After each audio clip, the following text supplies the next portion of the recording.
Welcome to Push Bets Live! Thank you so much po. Bago muna ang lahat, magpakilala muna tayo sa ating mga pushmates. Hello, my name is Kim of Verizon. Hi, my name is Skylar of Verizon. Hello, I'm Marcus. Hello, I'm Winston of Verizon. Hi, my name is Rayston. Hi, I'm Vinci. Hi, I'm Jeremy of Verizon. And we are...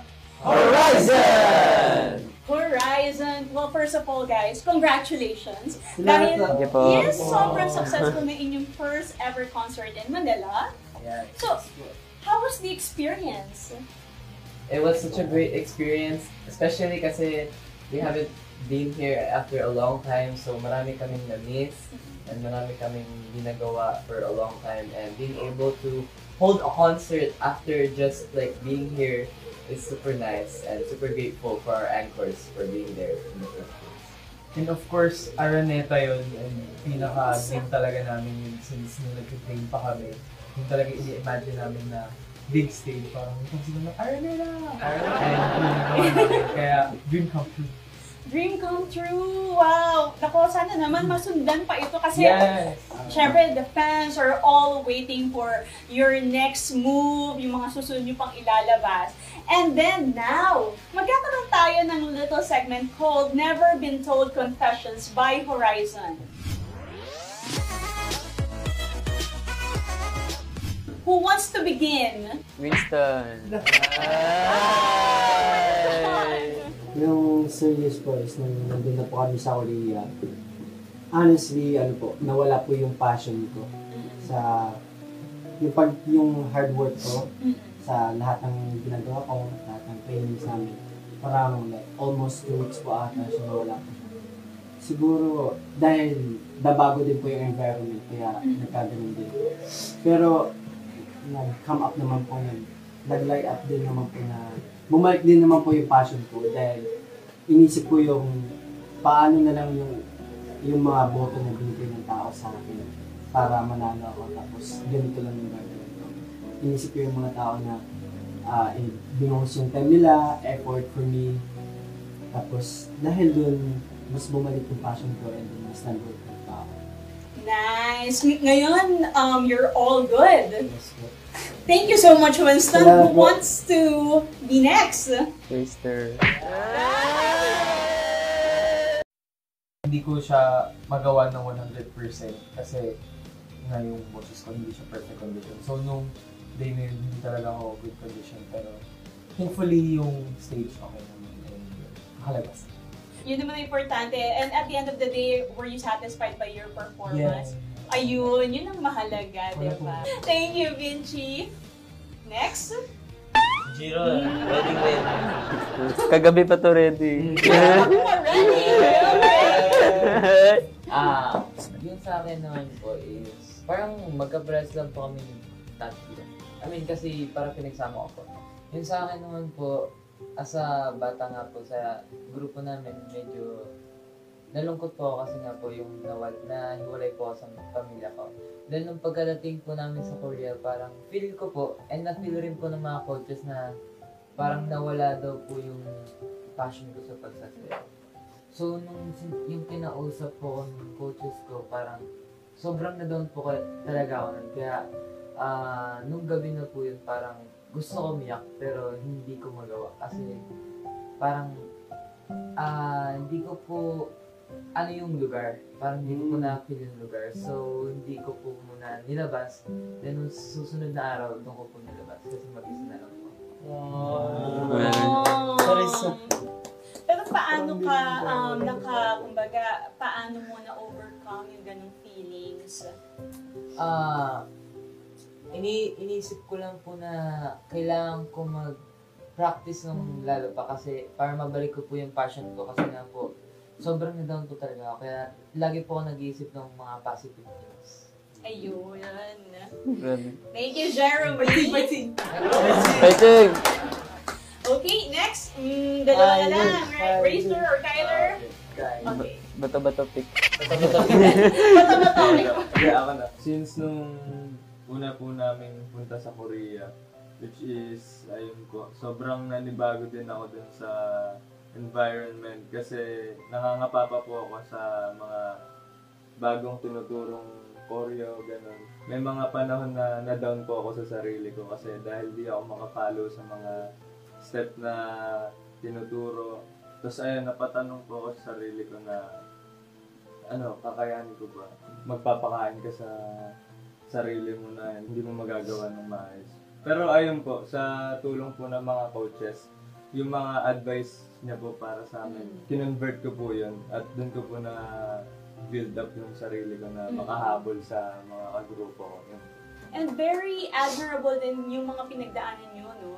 It must be so tough, di ba, to be away from your families. Ayun pa, you have to train, you have to give your best all the time. Siyempre, nangyayari naman talaga yan. You have to look for areas for improvement, right? Look at you now! Nag-araneta kayo, di ba? Yeah! That's so. So talagang, kumbaga, these are the fruit of your hard-earned labor, di ba? Yes. And finally, parang pressure sa Ako talaga, na-stress talaga ako sa Korea as in super. Tapos, kasi nabigla ako sa mga pangyayari. Ayun, kulang sa tulog, ganun.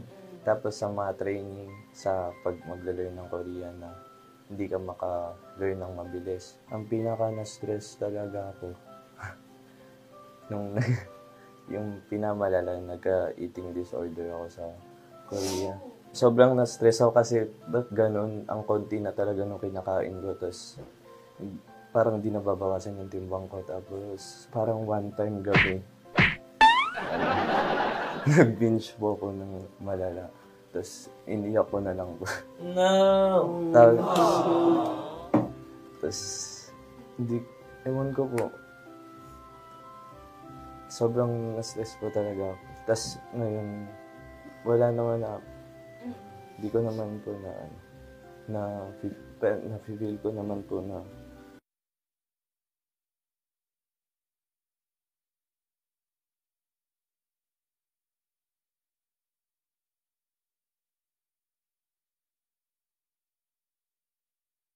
pili ko kung ano yung kakainin ko. Pero ngayon po, parang iniiwasan ko na lang kumakain ng madami. Sakto na. Thank you so much, Rayster, for sharing that story. Na talagang makikita mo yung dedication di ba? Nung tao sa kanyang craft to go through all that. Ayun, thank you so much, guys, for sharing your never been told, never been heard confession. So with us, mag-share naman kayo ng inyong fun trivias. Una. Ay! Ano po? Una naming punta sa Korea din. Kasi yung kumain tayong lahat. Kasi marami pong mga pagkain, iba't ibang pagkain na nakahain sa lamesa. Tapos, si Winston po, yung jajam yun na yun, parang dapat titikim lang ako. Pero kinuha ko po sa kanya, tapos buo ko po kinain. So in short, yung pagkain niya, ikaw ang kumain. Ako po. Ako po. So, nung time po na yun, yung 5 kuyas po namin, nasa Mexico po, and kami dalawa ni Hero, may shooting po kami doon. Tapos, biglang nakita po namin si Aling Mirna, biglang tumatakbo po siya, and nag-hello po siya sa amin. Super nakakatawa kasi parang shock na shock siya, tapos kami dalawa rin shock din kami kasi biglang, wala si Aling Mirna. Tapos, actually nakatulong din po siya kasi ngayon support din po siya sa amin Horizon, which super happy po kami. Yeah. Nakita po namin siya that day. Nagulat na ako kasi nakita ko na trending kayo. So, ako naman po, katulad lang po kay Marcos, nasa Mexico rin po yung limang members, and kami lang po natira ni Marcos.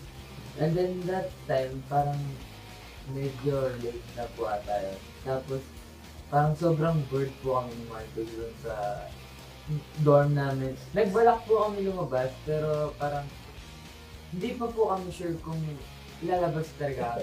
Kasi natatakot po kami lumabas kasi nga po yung parang malapit po din sa may dorm namin. So, sobrang dilim po talaga. So, parang nagano po kami, parang nagtitalo, nalabas ba tayo o hindi? Nalabas ba tayo? Tapos hanggang sa nauwi na lang sa, natulog na lang po kami. Alright, sino naman next? Hello, yung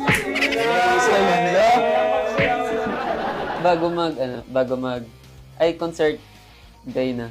Tapos nung sa standby, hindi, anong tawag na yun? Yung room namin. Tapos si Minter Bay, kumain ng biscuit. Yung isang biscuit, tapos 3 lang yung laman. Tapos lumabas siya, kumain na siya ng isa. So yung biscuit niya, nakalaga lang doon. So ako, hindi ko kakainin yung biscuit na buo talaga. Kasi gusto ko lang yung medyo konti lang yung kakainin ko. So ayun, nung kinuha ko yung isa na lang yung naiwan. Tapos bumalik si Mentor Bay. Nagulat siya, bakit isa na lang yung naiwan? Isa pa lang yung nakuha ko. Tapos tinanong niya yung sila manager ni Sir John Dean. Sabi niya, ikaw ba yung kumain ng biscuit? Sabi niya, hindi. Tapos tinanong kami isa-isa. Ang tagal, parang 10 minuto siya nagtatanong doon, wala umaamin. So sobrang tagal talaga. Tapos nung wala talaga umamin, nakita na ako ni Sir John Dean. Tapos sabi niya, si Kim yung kumain ah. Tapos ayun, doon na lang po ako umamin kapag meron taong nakakita sa akin. Kasi ako talaga, hindi talaga ako amin pag walang makakita sa akin.